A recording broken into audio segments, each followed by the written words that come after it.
Episode 1 of Castaway Diva starts with a look at Diva Ranjo, who's on her way to a radio show. The host there is getting nervous because she's late, but he's reassured that she's in the elevator on the way up. Seo Maka is an island native of Chunsum Island and a fangirl of Yeol Ranjo, a popular singer. All she wants is to be noticed by her so that she can one day go to Seoul and work as a singer with her. It's all she thinks about.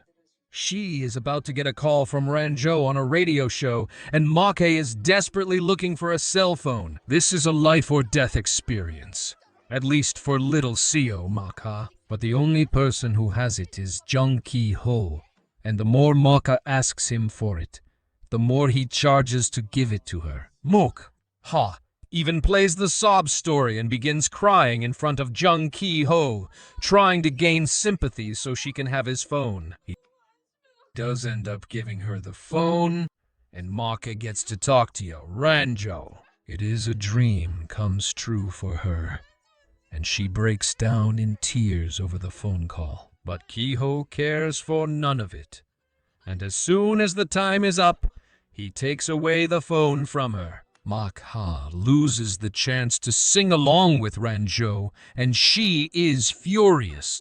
What she doesn't know is that Jong-hyeop is dealing with some impossible situations at home. Hyeop acts like a loan shark in school and also works part-time at the docks behind his father's back to make as much money as possible. He begs his boss to keep it a secret from him, claiming that he's doing this to buy his dad a gift. His father is extremely abusive. His part-time boss doesn't know this, and naturally, the guy immediately goes and tells Hyeop's father, Bong-won, about how hard his son has been working. Since Bong-won knows what his son must be up to, he beats him black and blue once he gets home. Hyeop's mother seems to have run away, and Bong-won suspects that Hyeop is in touch with her and plans to join her soon enough. It's a horrible moment, and there's a really slick scene during the morning after.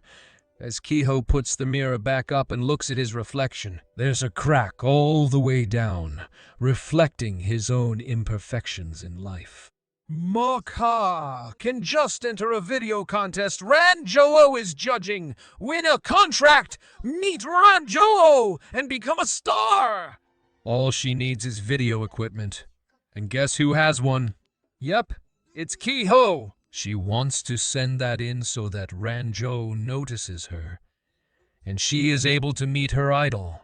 Only Hyeop has a camera in the school, and he is also good at editing. Lucky for her, he'll do just about anything for cash. So she pays him to shoot her audition tape. The next day, Maka asks for his help to shoot a music video for a fan contest for Ranjo. When he helps her shoot the video, we think he falls in love with her. He liked that she was a person with no worries, and he wished that he could be like her. Little did he know that the two of them had much more in common than he realized. Just like Hyeop, Maka was also the victim of an abusive father. When she doesn't come to school the next day, Hyeop is worried, and he goes to her house to find that Maka has called the police on her father. Unfortunately, one of the officers is Bong-won, and he turns the situation in favor of Maka's father.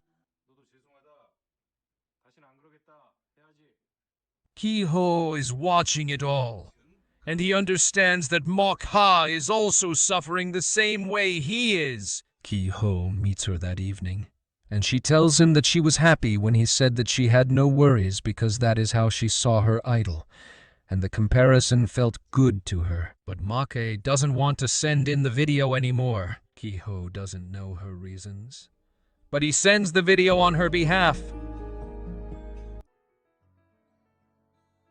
They get the call the next day since Ranjo likes Maka's singing, but when Hyeop takes the phone to her, Maka refuses the offer. It may have seemed odd, but Hyeop will realize the reason soon enough when she breaks down in class.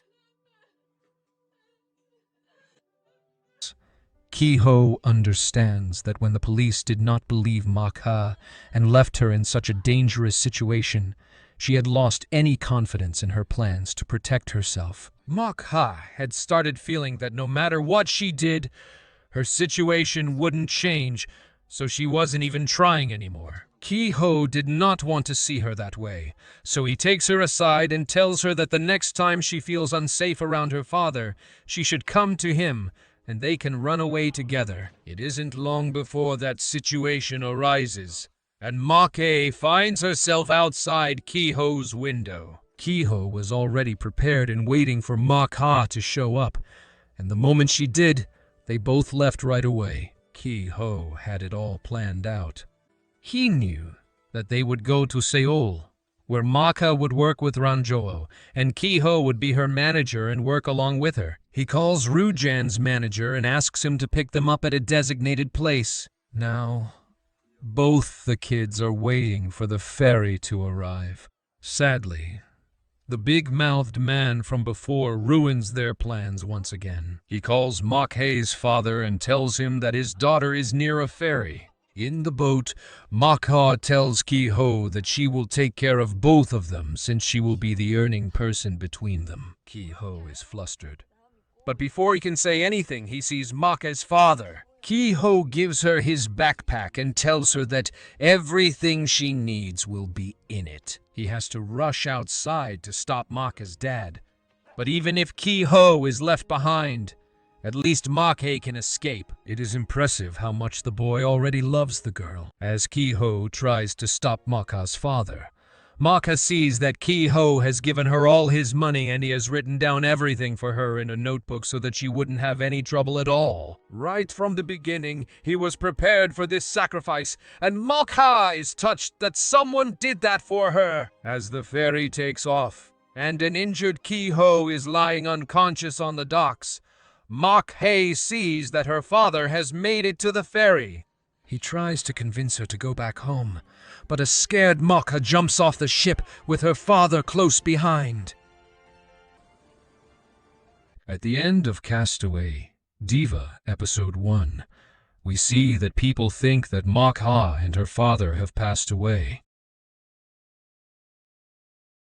Ki-ho is devastated, but somehow he seems to think that there is still a chance of them being alive, and over the years he keeps waiting. As for Ranjo and her manager, they have joined hands to form an agency, and Mok-ha was going to be their new talent, but they didn't find her. As for Mok-ha herself, she is stranded on the island, and she finds that her father's dead body has washed ashore. She had desperately wished to be far away from him or that he would die, and she had gotten both her wishes in the most unexpected manner. 15 years pass, and she has learned to survive on the island in whatever way she can. Luck has finally decided to be kind to her, and a drone finds her on the beach. Whoever was operating the drone would know to look for her, and finally rescue her from the island. Thank you for watching this video. For more videos, please subscribe to this channel.